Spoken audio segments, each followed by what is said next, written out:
kita mungkin semakin dekat untuk menemukan planet es yang masih di luar orbit Neptunus. Maaf Pluto, bukan kamu. Baru-baru ini, pemetaan alam semesta yang menggunakan data dari teleskop di Hawaii berhasil mengeliminasi sekitar 78% lokasi yang mungkin untuk si planet yang misterius ini.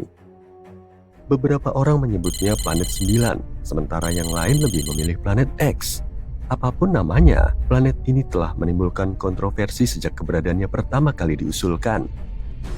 Dan itu terutama karena tidak ada penelitian yang bisa menjawab pertanyaan besar, apakah planet ini benar-benar ada?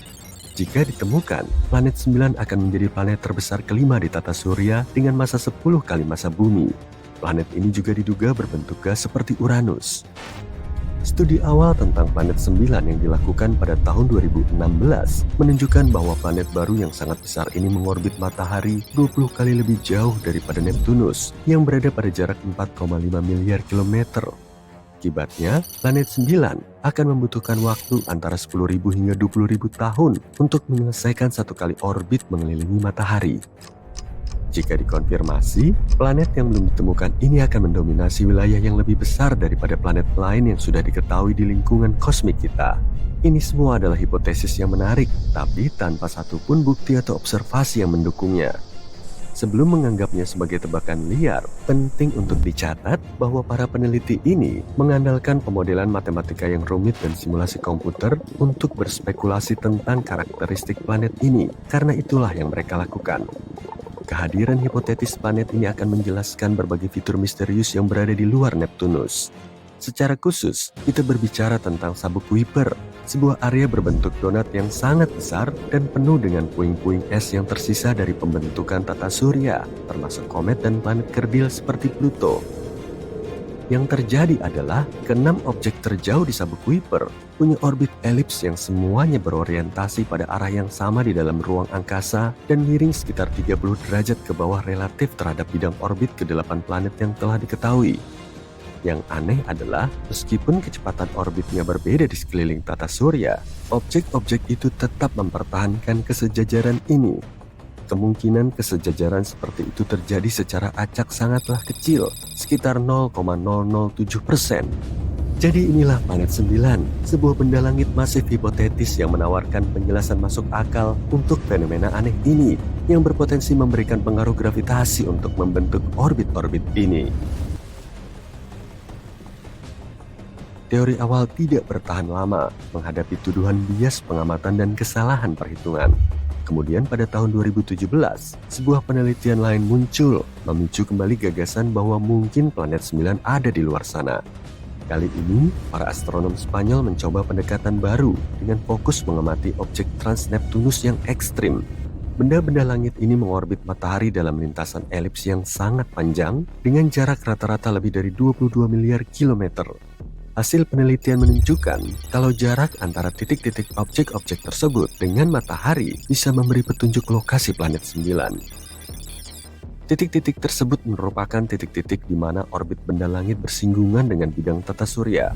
Ketika mencapai titik-titik ini, objek-objek ini akan berinteraksi dengan benda-benda lain di tata surya yang berpotensi menyebabkan perubahan signifikan pada orbitnya atau bahkan tabrakan. Jadi jika lintasan benda-benda Transneptunus yang ekstrim ini tetap stabil, semuanya baik-baik saja. Tapi jika tidak, itu pertanda ada sesuatu yang lain, sesuatu yang besar yang mengacaukan lintasannya. Dan itulah yang ditemukan dalam penelitian ini. Ada sesuatu yang tidak terlihat di luar sana yang membuat objek-objek ini keluar dari jalurnya. Dan sesuatu itu bisa jadi sebuah planet yang berada pada jarak antara 300 sampai 400 kali lebih jauh dari matahari daripada bumi. Sampai saat ini, studi tentang objek Transneptunus yang ekstrim ini merupakan bukti terkuat yang kita miliki untuk keberadaan planet 9. Dan jika kamu masih belum yakin dengan teori ini, ketahuilah bahwa gerakan aneh seperti ini telah mengarah pada penemuan planet sebelumnya. Neptunus misalnya, ditemukan karena gerakan Uranus tidak sesuai dengan prediksi gravitasi Newton. Tapi pembelokan orbitnya bisa dijelaskan jika hal itu disebabkan oleh tarikan planet yang belum ditemukan. Dan begitulah kita menemukan Neptunus. Pada tahun 2021, ada banyak hal menarik tentang planet 9 lagi. Setelah mengoreksi beberapa dugaan lama, penelitian sekarang mengarah pada gagasan bahwa dunia misterius ini mengikuti putaran epik mengelilingi matahari setiap 7.000 tahun. Ini merupakan berita besar, karena artinya planet ini mungkin lebih dekat dari yang kita duga sebelumnya, sehingga memudahkan teleskop-teleskop kita untuk menemukannya.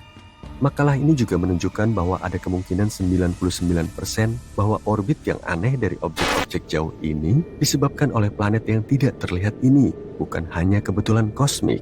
Sekarang kemungkinan seluruh situasi ini hanya kebetulan adalah 1:250%, yang jauh lebih baik daripada 1:10.000 pada tahun 2016. Semua angka optimis ini telah membawa kita ke tempat kita saat ini, menjaga harapan kita dan mengupayakan peralatan yang lebih baik untuk melanjutkan misi menemukan planet 9. Seperti yang telah disebutkan sebelumnya, para peneliti di Hawaii membuat semacam peta harta karun dengan menggunakan Panoramic Survey Telescope dan Rapid Response System untuk mengeliminasi 78% lokasinya. Ini adalah berita bagus, mengingat betapa sulitnya menemukan jarum syukuran planet di tumpukan jerami kosmik.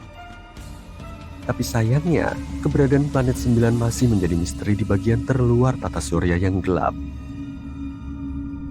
Para penggemar masih yakin akan keberadaannya dan percaya bahwa hanya tinggal menunggu waktu saja sebelum kita merayakan penemuan sepupu kosmik bumi yang baru.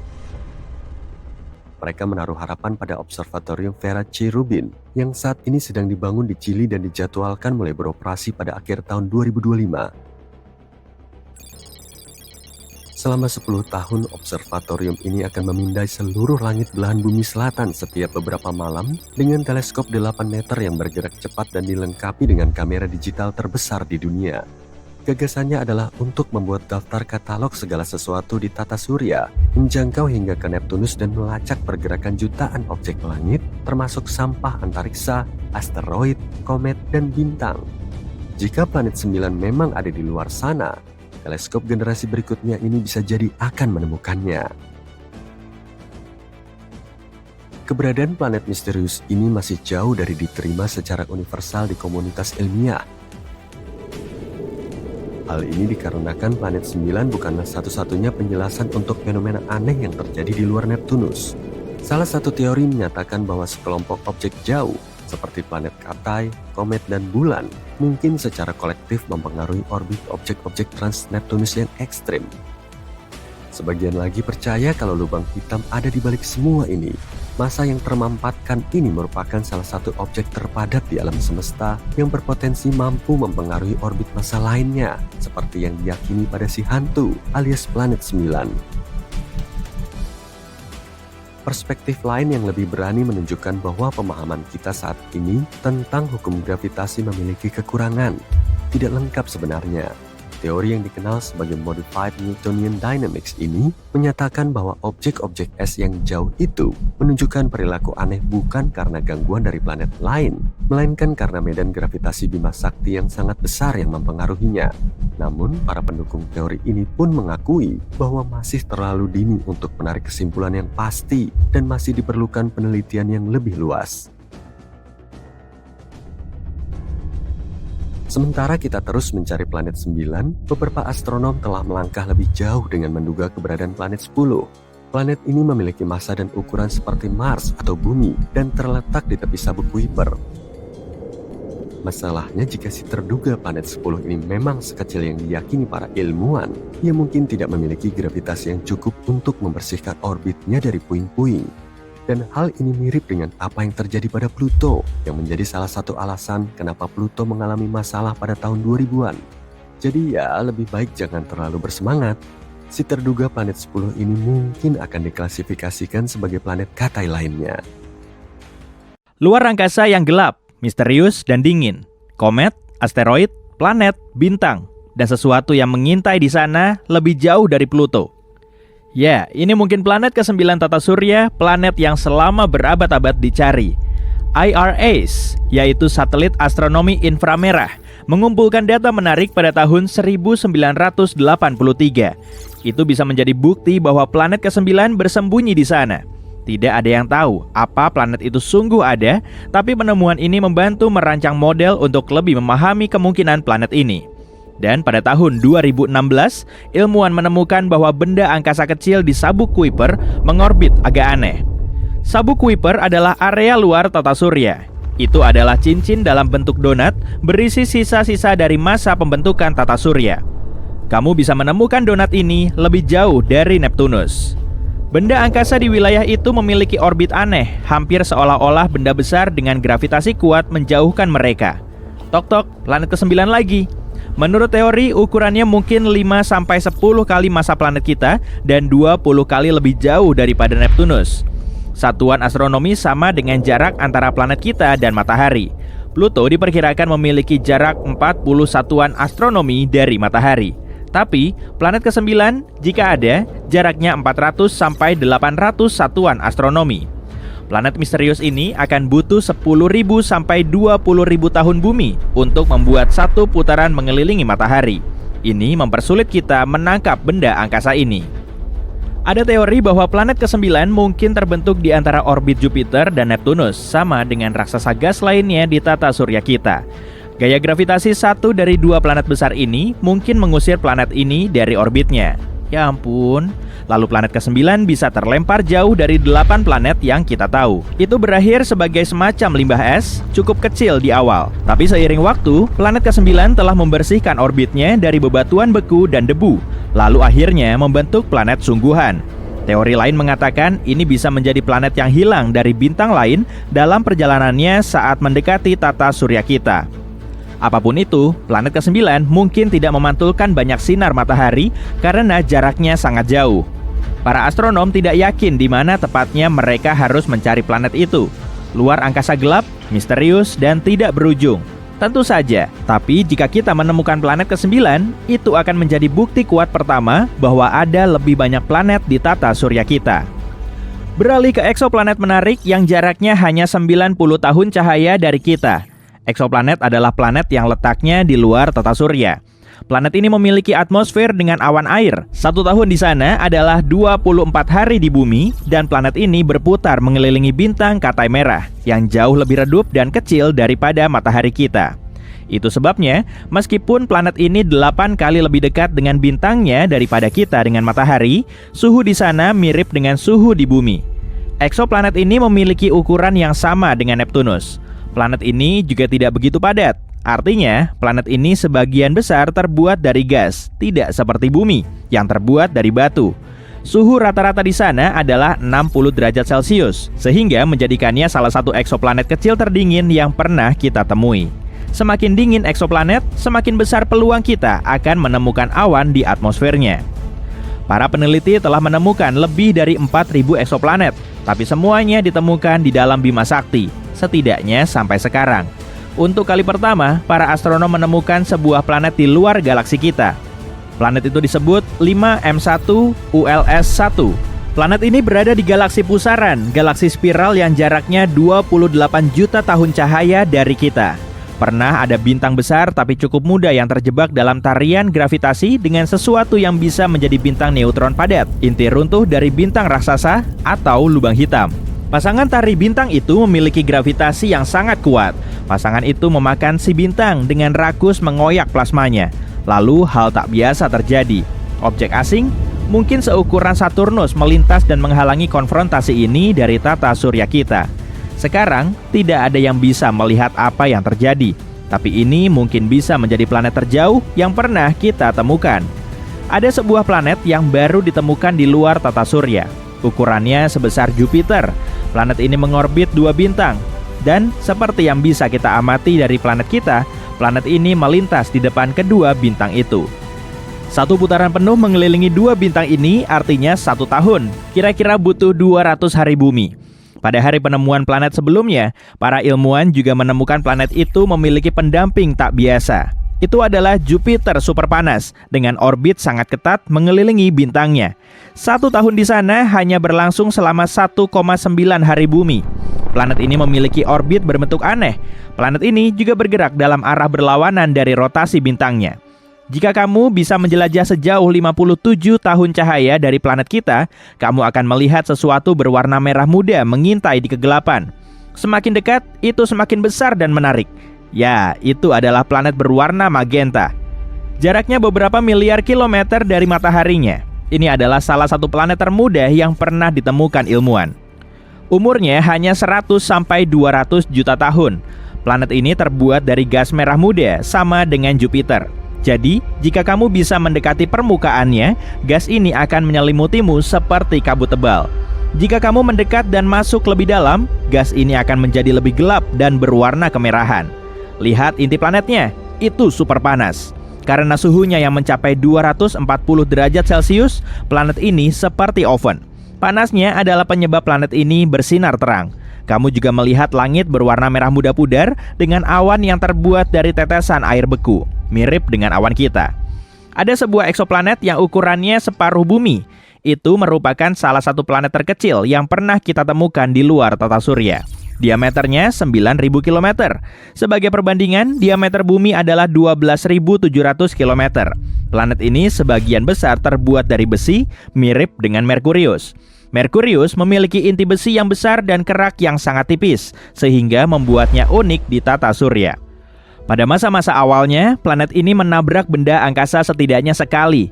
Tabrakan itu menarik lapisan luarnya. Itu sebabnya hanya inti besinya yang keras yang tersisa. Mungkin eksoplanet kecil ini mengalami tabrakan besar juga. Mungkin itu sebabnya mantel planet ini hilang dan menyisakan sebagian besar inti besinya. Atau mungkin ini hanya sisa planet gas yang dulunya seukuran Neptunus. Atmosfer planet ini mungkin hancur karena jumlah radiasi besar dari bintangnya. Planet ini hanya berjarak 31 tahun cahaya dari kita, dan hari di sana kurang dari 8 jam bumi. Planet ini hanya sedikit lebih besar daripada Mars. Manusia tidak akan menghuni tempat itu karena suhu ekstrimnya yang mencapai 1.500 derajat Celcius. Mungkin saja ada lava cair di sisi planet yang menghadap bintangnya. Suhu itu cukup tinggi untuk melenyapkan atmosfer apapun. Jadi, planet ini mungkin pernah memilikinya dulu. Biasanya, raksasa gas seperti Jupiter tidak dihuni karena memiliki kondisi cuaca, suhu, dan tekanan ekstrim. Dan tidak ada bangunan yang bisa menciptakan kehidupan. Tapi planet terestrial lebih kecil, seperti bumi, memiliki lebih banyak bahan-bahan kunci seperti oksigen dan air cair. Selain itu, planet terestrial memiliki suhu lebih dingin dan kondisi lain. Namun, tentu saja tidak semua planet terestrial bisa dihuni. Tidak mudah mencari planet dengan kondisi yang mirip bumi, atau setidaknya kondisi yang akan memungkinkan hidup berkembang di sana. Tapi inilah Kepler-22b, salah satu temuan paling menjanjikan kita. Jaraknya 600 tahun cahaya dari kita, ukurannya 2 kali lebih besar dari bumi, dan dengan suhu sekitar 22 derajat Celcius. Planet ini disebut bumi super. Ini kategori planet yang tidak seperti planet di tata surya. Ukurannya lebih besar daripada bumi, tapi masih lebih ringan daripada raksasa es seperti Uranus atau Neptunus. Bumi super bisa terbuat dari batu, gas, atau campuran keduanya. Kepler-22b berada dalam zona laik huni bintang induknya yang tidak lebih terang daripada matahari. Planet ini mungkin memiliki inti berbatu. Ini mungkin memiliki laut, tapi tidak menampung kehidupan apapun. Setidaknya, kita belum tahu tentang itu. Ketika kamu meledakkan planet, segalanya menjadi merah, panas membara. Atmosfer sirna, segalanya beterbangan, semuanya hancur. Dunia menjadi lebih cerah dibanding belasan matahari. Kamu memejamkan mata dan menutup telinga. Rambutmu berdiri tegak, kekuatan ledakan kosmis ini terasa menakutkan. Sesaat sebelum ledakan, kamu melayang di tempat yang hampir gelap total. Di bawah, kamu melihat bulan, atau objek yang kamu kira adalah bulan. Permukaan bola berwarna terang ini tampak tidak rata, dengan kawah yang ditinggalkan oleh meteorit. Kamu melihat bukit curam besar, membentang berkilo-kilometer. Ini Merkurius, dan sekarang kamu akan meledakkannya. Seolah dalam gerakan lambat, kamu menyaksikan planet ini hancur berkeping-keping. Kemudian, dalam sekejap mata, kamu melihat sekumpulan puing mendekatimu. Pertama, bongkahan bebatuan besar. Inilah yang tersisa dari kerak padat dan mantel berbatu Merkurius. Bentuk dan struktur puing-puing yang terbang ke arahmu berubah. Kini semuanya terlihat cair seperti percikan air raksa. Itu inti metalik planet Merkurius yang hancur. Inti cair ini mengambil 85% volume Merkurius. Dan akhirnya, ledakan dan bongkahan padat datang lagi. Inilah inti planet padatnya. Saking kuatnya, ledakan ini menggeser orbit bumi. Matahari pun menelan awan debu yang sangat besar itu. Hanya inilah yang tersisa dari Merkurius. Tapi jangan khawatir, tata surya kita tidak akan kehilangan planet apapun.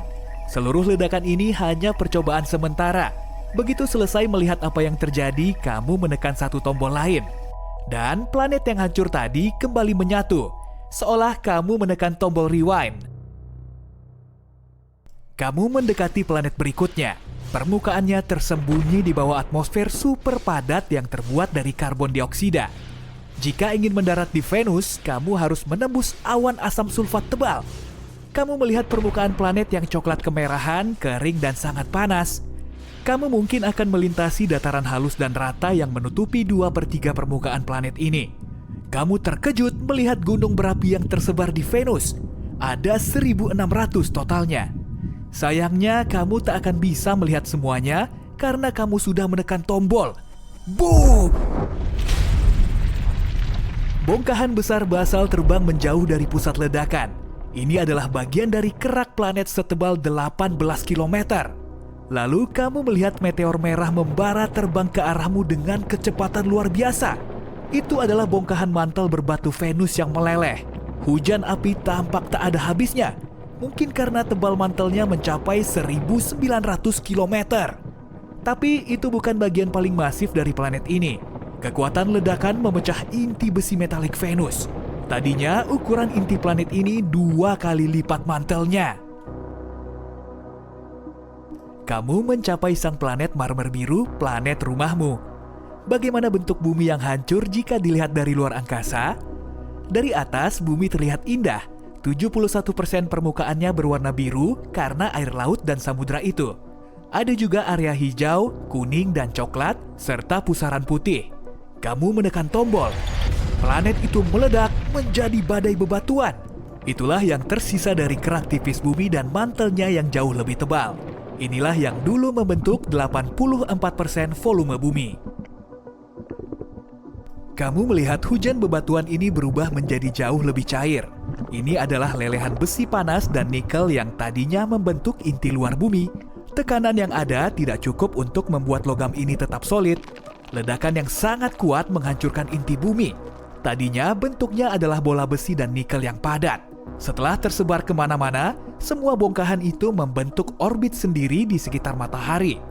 Bongkahan yang paling besar menabrak bulan, sementara yang lain melayang lebih jauh dan ditelan bintang kita. Kamu tidak boleh bersantai. Planet merah sudah menunggumu. Permukaan Mars diselimuti debu berwarna karat. Ketebalan lapisan debunya bervariasi di tiap area. Tapi di sebagian besar tempat, tebalnya mencapai 2 meter.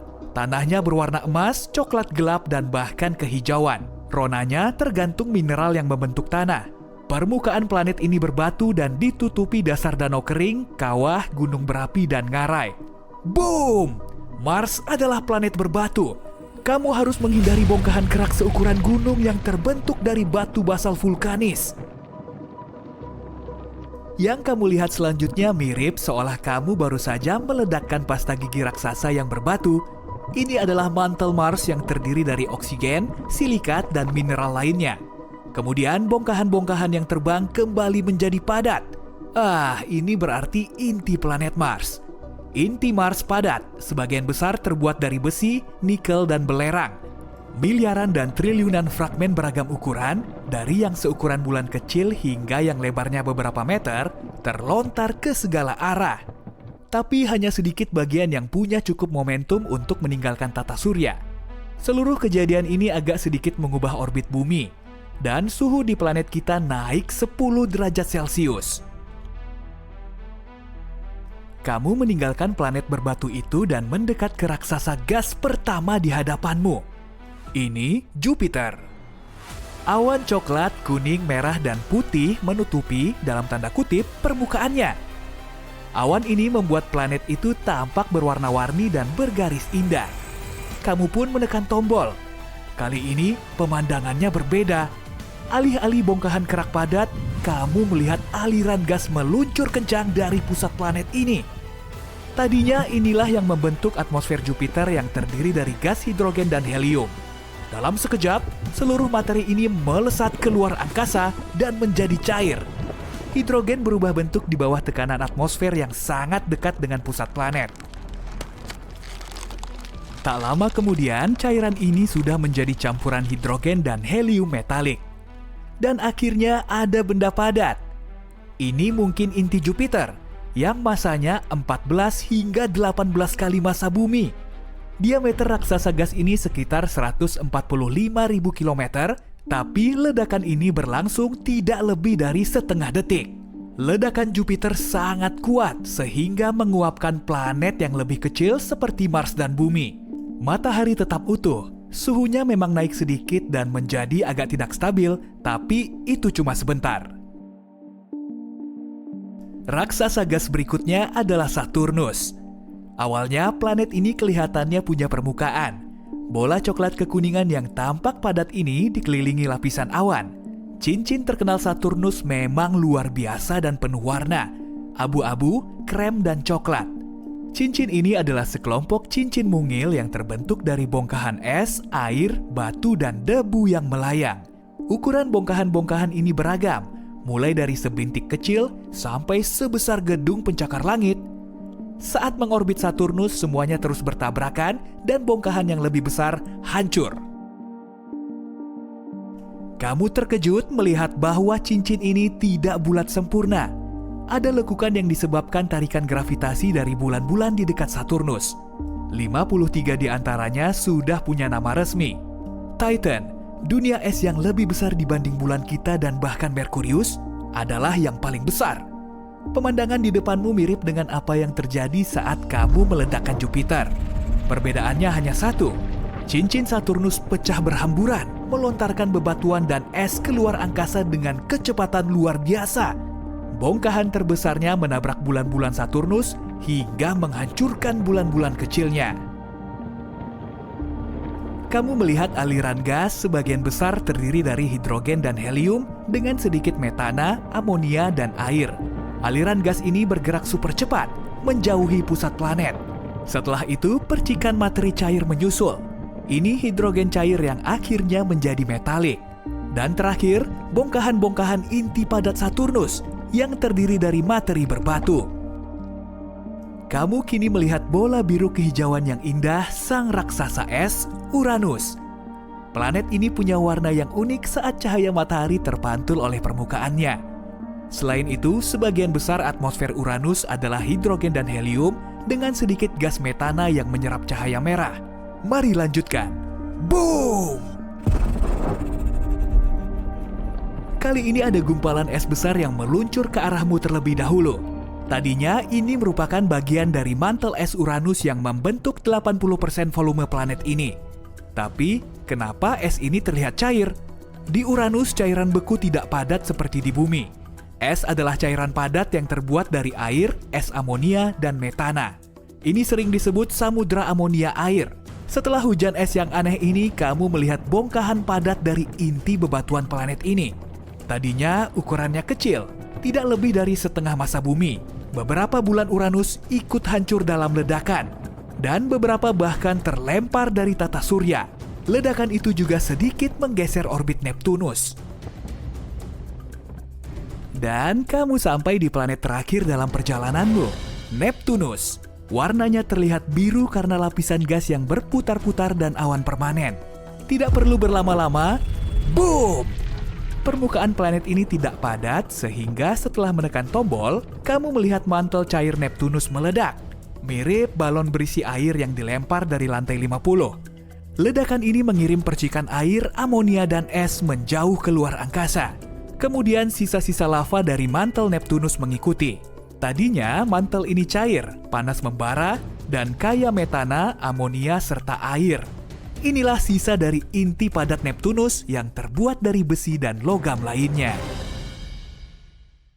Alam semesta kita dipenuhi hal-hal yang menakjubkan dan juga menakutkan. Kamu pasti sudah akrab dengan kuasar, lubang hitam, materi gelap, dan sebagainya. Tapi apa kamu siap mengetahui kengerian luar angkasa lain yang belum pernah kamu dengar? Apa kamu ingin mengunjungi dunia teraneh di alam semesta? Oh iya, bukan aku loh yang membuat daftar ini, melainkan NASA sendiri.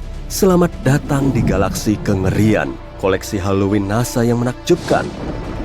Mari ikut denganku dalam perjalanan ke beberapa planet dan tulis di kolom komentar planet mana yang menurutmu paling mengerikan.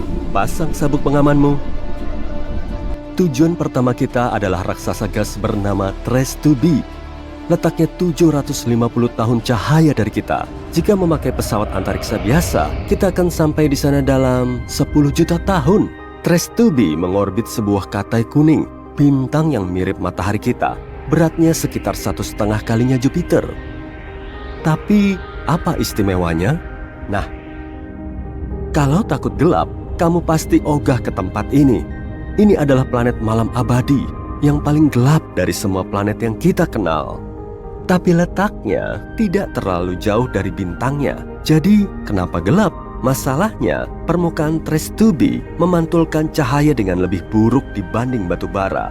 Oleh karena itu, tampak seperti tak ada cahaya sama sekali di sana. Kalau kamu terbang melintasi permukaan planet ini, rasanya akan seperti berjalan memakai penutup mata. Oh, sebentar. Sebenarnya ada cahaya di sana. Cahaya merah tua menakutkan yang mengelilingi permukaan planet ini. Cahaya ini diciptakan oleh atmosfer yang terbakar, yang membuat Trace 2B menjadi planet panas. Udara di sana bahkan lebih panas daripada lava. Oh, tapi kalau kamu kira itu sudah seram, biar kutunjukkan tempat berikutnya dalam perjalanan horor kita. NASA pun agak blak-blakan saat menamai planet ini. Tempat selanjutnya bukan cuma satu planet, melainkan 3 sekaligus. Letaknya juga lumayan jauh, 2300 tahun cahaya dari matahari. Kita bisa sampai sana naik pesawat dalam waktu sekitar 35 juta tahun. Ketiga planet ini berada di konstelasi Virgo dan ketiganya sangat ringan, jauh lebih ringan daripada bumi. Ketiga eksoplanet ini dinamai Poltergeist, Draugr, dan Phobetor. Keren juga ya, alasannya adalah masing-masing planet ini akan segera menjadi hantu. Masalahnya, mereka tidak mengitari bintang, melainkan mengitari pulsar. Pulsar adalah bintang neutron yang berputar dengan medan magnet yang sangat kuat. Simpelnya, ini adalah bintang yang kelak akan meledak. Setelah meledak, pulsar biasanya memancarkan pulsa yang sangat kuat sehingga menyebabkan bintang berputar dengan kecepatan tak terbayangkan, yaitu beberapa ribu putaran per detik. Pada saat yang sama, pulsar terus memancarkan pulsar elektromagnetik yang memengaruhi apa saja di sekitarnya. Jadi kamu mungkin sudah menebak apa yang akan terjadi pada planet-planet zombie kita. Mereka secara perlahan dan bertahap dihancurkan di bawah pengaruh radiasi yang sangat besar. Suatu hari, planet-planet itu akan menghilang tanpa jejak. Planet mirip hantu yang mengorbit bintang mayat hidup. Yap, dunia zombie adalah nama yang cocok untuk mereka. Tak heran kalau para ilmuwan menjuluki pulsar ini sebagai Lich. Meski nama resminya agak panjang, tapi paling enggak ketiga planet ini tetap setia bersama sampai akhir. Nama planet ini panjang sekali. Siap-siap ya. HD 189733b. Jarak raksasa gas ini 65 tahun cahaya dari kita. Kita akan butuh waktu sekitar 1 juta tahun untuk sampai ke sana naik pesawat antariksa. HD, apa ya tadi? Planet ini sedikit lebih besar dari Jupiter dan mengorbit bintangnya, sebuah katai oranye, sendirian. Sepintas, planet ini mungkin tampak ramah. Warna birunya indah dan beberapa lingkaran di permukaannya. Agak mirip langit musim panas atau busa di atas ombak laut, kan? Hoho, penampilan emang bisa menipu ya. Planet ini punya warna biru kobalt yang cantik karena atmosfernya yang berkabut dan terbakar. Atmosfer ini mengandung silikat yang mengembun saat dipanaskan. Dengan kata lain, awan di planet ini menurunkan hujan yang terbuat dari kaca. Ya, di sini hujan pecahan kaca panas. Oh, dan kalau belum cukup, ada angin kencang di permukaannya yang bergerak dengan kecepatan 8.690 km per jam. Sebagai perbandingan, angin tercepat di bumi punya kecepatan 408 km per jam, sekitar 20 kali lebih lemah. Dan oleh karena itu, ratusan ribu pecahan kaca meluncur secara horizontal melintasi permukaan planet ini dengan kecepatan yang sangat tinggi. Buat kalian yang mau mendarat di sini, silakan turun dulu. Oh iya, hujan aneh di sini bukan satu-satunya di alam semesta kita. Misalnya, ada hujan besi cair di planet Timidium. Atau apa yang disebut planet karbon. Keberadaannya belum terbukti, tapi jika memang ada, akan ada bertonton awan hitam beracun. Dan akan turun hujan bensin murni serta aspal cair panas di sana. Oh, selain itu, tetesan air hujan ini akan meledak saat menyentuh permukaan. Lanjut aja ya. Nah, planet berikutnya amat sangat aneh nih. Bukan cuma berputar di sekitar bintangnya, planet ini hidup di dalam bintangnya. Keajaiban kosmik ini dinamai KOI 55b atau Kepler 70b. Planet ini sangat jauh dari kita, yaitu 4.000 tahun cahaya. Akan butuh waktu 70 juta tahun naik pesawat antariksa untuk ke sana. Masanya 2 kali lebih ringan dari bumi dan berputar penuh di sekitar bintangnya hanya dalam beberapa jam. Dahulu kala, ini adalah planet mirip bumi biasa seukuran Jupiter yang dengan damai dan tenang mengorbit bintang Katai merahnya, KOI 55. Tapi semuanya berubah sekitar 700 juta tahun lalu. Mungkin kamu pernah mendengar bahwa dalam beberapa miliar tahun, matahari kita akan mulai mengembang menjadi bintang besar, menyerap segala sesuatu yang dilaluinya. Nah, beginilah nasib Katai merah. Cepat atau lambat, besarnya bertambah, berubah menjadi raksasa biru yang sangat panas. Hal yang sama terjadi pada KOI 55. Bintang ini mulai bertambah besar dan memanas. Secara bertahap berubah menjadi raksasa biru putih. Bintang ini siap untuk melahap planet-planet terdekatnya. Tapi KOI 55b tidak peduli. Saat bintang itu mencapainya, planet ini hanya menetap di dalamnya. Dan bukan cuma itu, selang beberapa saat, dia meninggalkan bintangnya, kembali ke orbit baru. Mustahil banget kan? Kehidupan di dalam bintangnya mengubah KOI 55b menjadi batu bundar yang sangat panas. Ini adalah salah satu planet terpanas yang kita temukan sejauh ini. Suhu di sana mencapai 6.650 derajat Celcius. Lebih panas daripada matahari yang, kalau boleh kuingatkan, merupakan bintang sebenarnya. Dan entah kenapa, planet itu masih hidup seolah tidak terjadi apa-apa. Sayangnya, cepat atau lambat, planet ini akan hilang juga. Perlahan, planet ini menguap sendiri karena atmosfer panasnya. Tapi tetap saja, entah bagaimana, planet ini berhasil bertahan dalam perjalanan menembus bintang yang sangat berbeda dibanding planet pada umumnya. Aku iri sama tekad hidupnya. Namun, tidak semua planet seberuntung ini. Beberapa secara bertahap dihancurkan oleh bintang mereka. Dan bahkan, ada pula seluruh sistem tata surya yang hancur. Planet terakhir ini adalah penyendiri yang menyedihkan. Letaknya 870 tahun cahaya dari kita. Perjalanan naik pesawat antariksa ke sana akan memakan waktu sekitar 25 juta tahun. Planet ini sekitar 1,5 kali lebih besar dari Jupiter. Ini adalah planet yang sangat kelam dan gelap. Raksasa gas terkutuk yang sangat mirip dengan Jupiter panas, yang mengorbit bintangnya sendirian. Pada saat yang sama, planet ini terletak sangat dekat dengan bintangnya, sehingga periode orbitnya hanya memakan waktu 1 hari. Tentu saja, karena kedekatan ini, bintangnya secara bertahap menyerap WASP-12b. Panas terik bintang tersebut perlahan menghancurkan dan melahap atmosfer planet ini. Planet ini cuma punya waktu hidup sekitar 10 juta tahun lagi. Tapi yang lebih menarik lagi, karena penarikan ini, WASP-12b berbentuk telur. Bentuknya bahkan tidak mirip planet lagi. Planet ini juga sangat panas. Suhu permukaan raksasa gas ini mencapai 2204 derajat Celcius. Selain itu, sebuah spektrograf asal kosmik atau yang disingkat COS menemukan bahwa planet ini bertukar materi dengan bintangnya. Karena keduanya sangat dekat, mereka saling memberikan secuil unsur kimianya. Ini adalah fenomena yang umum dalam sistem bintang biner berjarak dekat. Tapi ini adalah kali pertama para ilmuwan melihatnya dalam hubungan antara bintang planet. Sungguh sistem yang unik.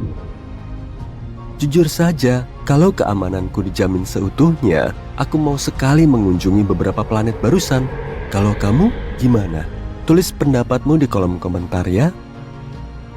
Wah, langitnya cantik banget. Sepanjang sejarah, manusia telah mencari-cari kehidupan antar bintang dan planet di dekat bumi. Tapi rupanya, ruang angkasa juga punya mata. Peradaban nun jauh di sana kemungkinan sedang mengawasi bumi. Dan kita memang nggak tahu pasti kebenarannya sih. Tapi menurut klaim para saintis, minimal ada 29 planet jauh yang penghuninya sedang mengawasi kita. Ada pengagummu juga tuh. Senyum yang manis dong. Sejauh ini telah teridentifikasi 1715-an sistem bintang tetangga di galaksi Bima Sakti dan penghuninya bisa mendeteksi bumi dengan teleskop konvensional. Semua bintang ini berada di galaksi kita, jadi kalau peradabannya bisa mengarahkan teleskop ke matahari, mereka akan menangkap titik kecil yang melintas di antara matahari dan si pengamat. Metode ini dinamakan sebagai transit.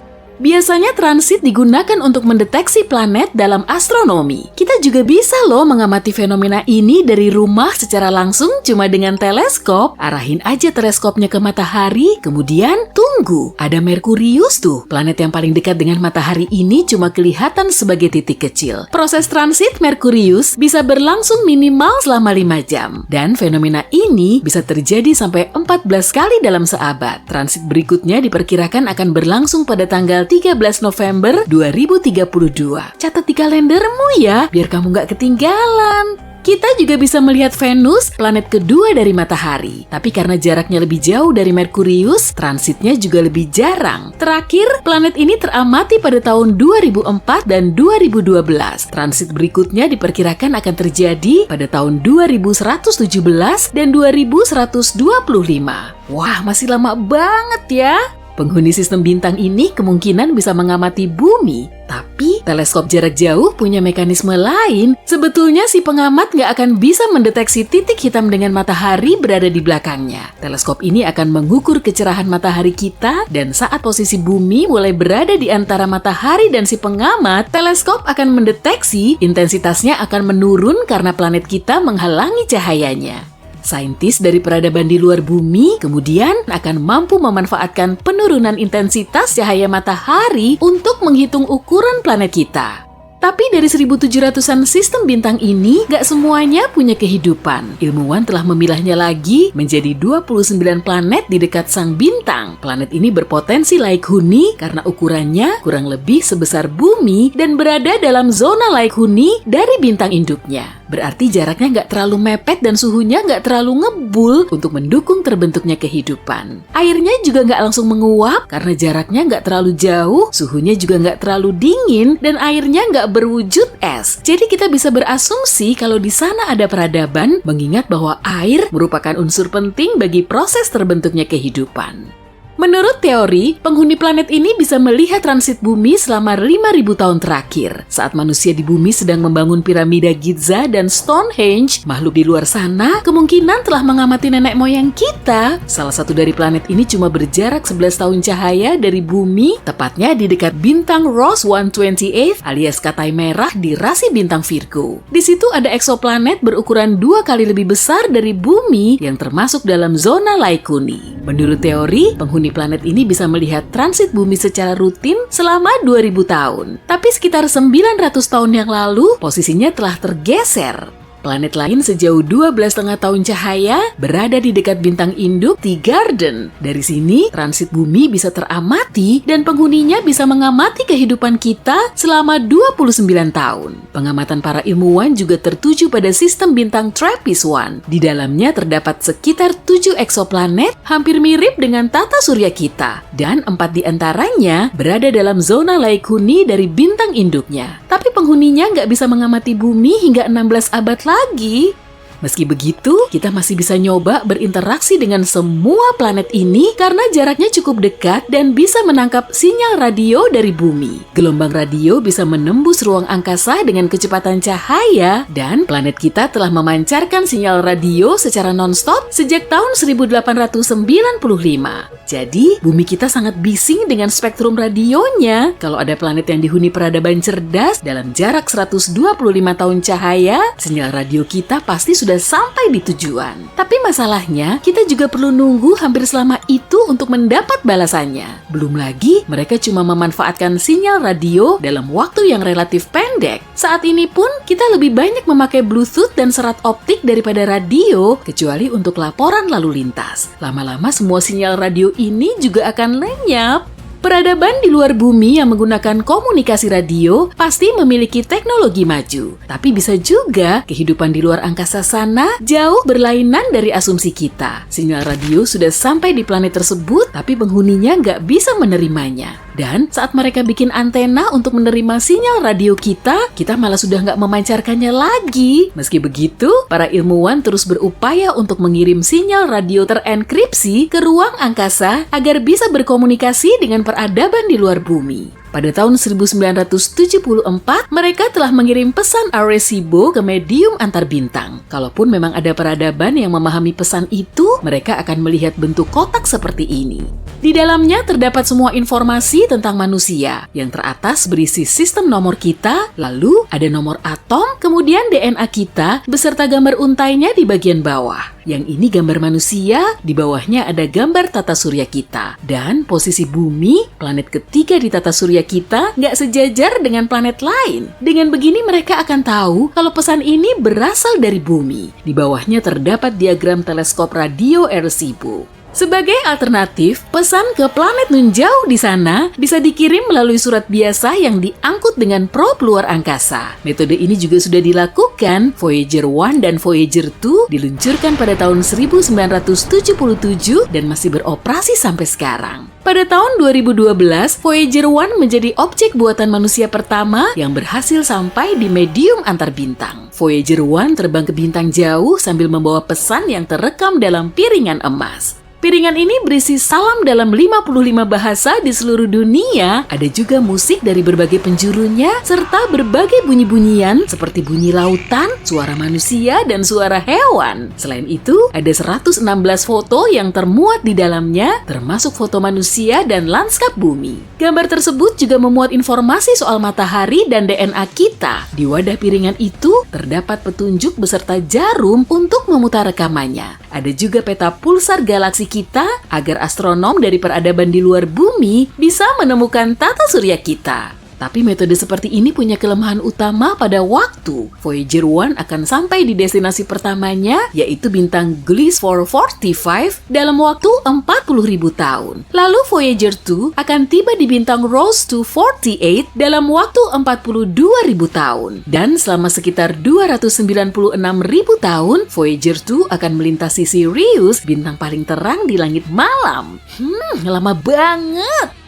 Peradaban di luar bumi juga bisa mendeteksi kita dengan kalkulasi dan rumus. Mereka cuma perlu lebih jeli saat mengamati matahari. Dalam sistem bintang berplanet, bintang induk nggak cuma diam. Ia berputar pada orbit kecil dan bintang yang berat ini menarik semua planet di sekitarnya. Tapi planet tersebut juga punya gravitasi dan resistansi sendiri. Akibatnya sang bintang agak bergeser, kemudian berputar. Peradaban di luar bumi bisa memperkirakan pergeseran matahari untuk menentukan masa planet di dekatnya. Dengan metode ini, para astronom bisa menemukan 548 eksoplanet. Semisal kita nyoba berkomunikasi dengan eksoplanet di sekitar bintang terdekat kita, Proxima Centauri. Di situ memang ada eksoplanet, tapi radiasi dari bintang induknya bisa menghancurkan semua rupa kehidupan di permukaannya. Kalaupun kita mendapatkan sinyal balasan, komunikasinya akan berlangsung super lelet, bahkan paling lambat sepanjang sejarah karena pengirimannya selama 4,2 tahun.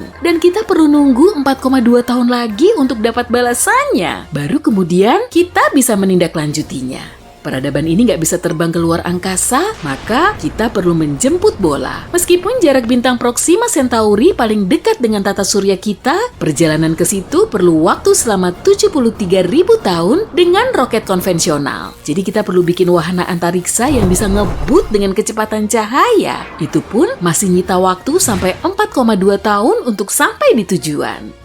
Semisal nih, kita beneran nemu kehidupan di luar bumi yang berlokasi di seberang Bima Sakti. Galaksi kita ini berdiameter 100.000 tahun cahaya. Jadi kita perlu waktu 100.000 tahun untuk melintasinya. Mungkin kita perlu mematahkan hukum fisika atau mengangkut semua peradaban manusia ke dalam pesawat luar angkasa raksasa yang akan terbang melintasi bintang selama ribuan tahun. Dan saat diluncurkan dari bumi, cuma kru pertama yang paling tangguh yang nantinya bisa melihat sistem bintang lain dari jendela pesawat luar angkasa. Hei, geser dikit dong, aku kan juga pengen lihat keluar. Ilmuwan kita sudah terlalu ngotot untuk mencari bukti kehidupan di Mars saja, padahal planet lain pun ada loh yang bisa dieksplorasi. Jaraknya terjauh ke-6 dari matahari dan ukurannya terbesar kedua di tata surya kita. Bisa kamu lihat planet bongsor di belakang Jupiter itu? Bener banget, Saturnus, atau sering juga disebut sebagai permata tata surya. Saturnus memang berbeda jauh dari planet kita nggak bisa menjejakkan kaki di permukaannya. Bumi kita dipenuhi dengan bebatuan dan materi keras lain, sedangkan Saturnus berupa bola raksasa yang terbuat dari gas. Kalau ada kolam raksasa yang bisa dipakai untuk mencelupkan Saturnus, planet ini pasti akan mengambang di dalam air. Ya, memang seharusnya begitu karena masanya paling ringan di tata surya. Planet ini juga mengandung banyak helium, sejenis gas ringan yang dimasukkan ke dalam balon agar bisa melayang di udara. Saturnus juga sangat berangin, angin di sana 4 kali lebih kuat daripada di bumi. Sehari di Saturnus berlangsung selama 10 jam 14 menit. Wajar aja sih, karena kecepatan rotasinya sangat ngebut. Tapi periode revolusinya justru sangat lama. 1 tahun di sana sama dengan 29 tahun di bumi. Dengan radius lebih dari 58.000 km, bola gas raksasa ini 9 kali lebih besar dari planet kita. Kalau bumi sebesar uang koin, Saturnus akan sebesar bola voli. Meskipun sebagian planet lain di tata surya kita juga punya cincin, tetap aja sih cincin Saturnus yang paling menawan. Kita juga bisa melihatnya langsung dari bumi, tanpa perlu menjadi ilmuwan maupun menggunakan peralatan mahal. Pakai teleskop kecil saja sudah cukup kok. Cincin Saturnus tidak padat karena terdiri dari kumpulan debu, batu, dan es. Ukurannya juga bervariasi dari sebesar butiran pasir, rumah, bahkan sampai sebesar gunung. Cincin ini sebetulnya berasal dari asteroid, komet, dan serpihan satelit yang hancur sebelum mencapai Saturnus. Kemungkinan semuanya hancur oleh tarikan gravitasi yang sangat kuat. Saturnus punya lebih dari 50 satelit alami, dan baru-baru ini ilmuwan mendeteksi aktivitas hidrotermal tak biasa di salah satu satelitnya. Enceladus adalah satelit terbesar ke-6 milik Saturnus. Di dekat salah satu kutubnya terdapat garis-garis harimau. Mereka juga mengamati ada lautan di bawah garis-garis tersebut. Bahkan air dan esnya meluap keluar. Jadi penasaran deh. Mungkin nggak sih kalau di sana ada kehidupan? Lautan di bumi punya sejumlah kehidupan yang membentuk aktivitas hidrotermal serupa. Organisme di sana mengasup zat kimia seperti tumbuhan di bumi kita yang menyerap sinar matahari. Gak cuma itu aja, sebagian mikrob tertua di planet kita juga menyerap energi yang sama seperti energi yang dihasilkan di bawah permukaan laut Enceladus. Bisa aja kan kalau di sana juga ada kehidupan? Tentunya organisme yang paling sederhana pun perlu waktu sampai berjuta-juta tahun hingga akhirnya bisa muncul. Semoga aja para ilmuwan bisa mempersingkat waktunya dalam mendeteksi bentuk kehidupan yang lebih kompleks. Di luar angkasa terdapat jutaan eksoplanet atau planet yang mengorbit bintang di luar tata surya kita. Mereka juga telah meneliti sejumlah planet yang berpotensi laik huni. Bintang Katai jauh lebih kecil dan tidak seterang matahari kita. Biasanya bintang ini hidup sampai lebih dari 10 miliar tahun. Wah, kesempatan emas nih untuk memulai kehidupan baru. Selama 10 miliar tahun ini, organisme hidup bisa terus berevolusi menjadi makhluk yang lebih kompleks. Kehidupan bisa saja muncul di planet yang mengorbit bintang Katai atau kalau di Saturnus, salah satu satelitnya. Gliese 876b mengorbit bintang Katai merah Gliese 876. Planet ini memang sangat misterius, tapi kita dapat sedikit bocoran dari para ilmuwan. Menurut asumsi mereka, benda kosmik ini berupa gas raksasa dan semua permukaannya tidak padat. Mereka yakin kalau atmosfernya juga tidak berawan, tapi kemungkinan di sana terdapat air dalam bentuk cair. Teegarden B mengorbit bintang Katai merah yang berjarak 12 tahun cahaya dari tata surya kita.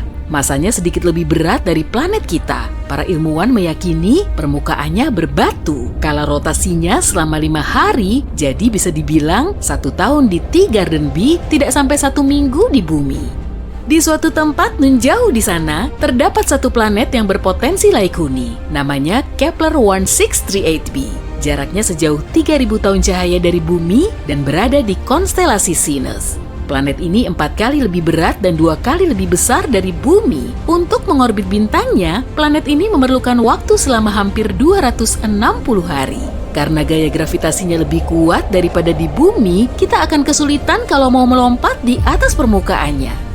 Ada juga Kepler lain yang bernama Kepler 62e. Planet ini berukuran 1,5 kalinya bumi. Para ilmuwan yakin kalau Kepler yang satu ini punya atmosfer hangat, lembab, dan ramah. Langitnya juga penuh dengan awan, jaraknya sejauh 1.200 tahun cahaya dari bumi. Untuk mengorbit bintang kata merahnya, planet ini perlu waktu selama 122 hari. Planet tetangganya, Kepler 62f, juga berpotensi laik huni. Ukurannya 40% lebih besar dari bumi, dan menurut perkiraan para ilmuwan, planet ini juga dipenuhi dengan air. Lautan di sana dihuni oleh banyak organisme menawan dalam berbagai ukuran. Jadi, kemungkinan Kepler 62f menyimpan banyak makhluk hidup unik, atau seenggaknya berpotensi mampu mengembangkan kehidupan. Meski planet ini laik huni, tidak serta-merta sudah ada kehidupan di permukaannya, hanya saja kondisinya sangat cocok untuk melangsungkan kehidupan. Planet LHS 1140b berada di zona yang berpotensi laik huni. Gak seperti tetangganya yang dipenuhi gas, planet ini padat dan lumayan berbatu. Radiusnya 60% lebih besar dari bumi dan masanya 7 kali lipatnya. LHS 1140b termasuk planet terpadat yang ada di angkasa luar. Karena masanya sangat besar, atmosfer di sana juga pasti pekat. Plusnya lagi, gravitasi di permukaannya jauh lebih kuat daripada gravitasi di bumi. Makanya, planet ini sulit ditapaki.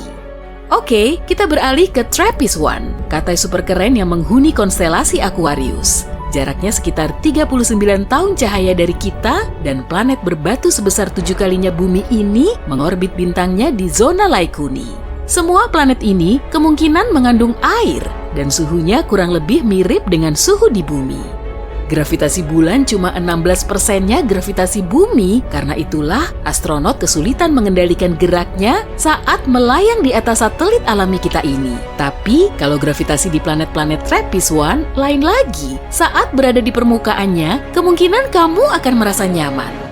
Ada Kepler lagi nih, lebih tepatnya Kepler 452b. Planet berbatu ini 60% lebih besar dari bumi. Bintang induknya juga mirip dengan matahari kita, dan planet ini sebetulnya telah menghuni zona laik huni selama sekitar 6 miliar tahun. Sedangkan bumi baru selama 4,5 miliar tahun.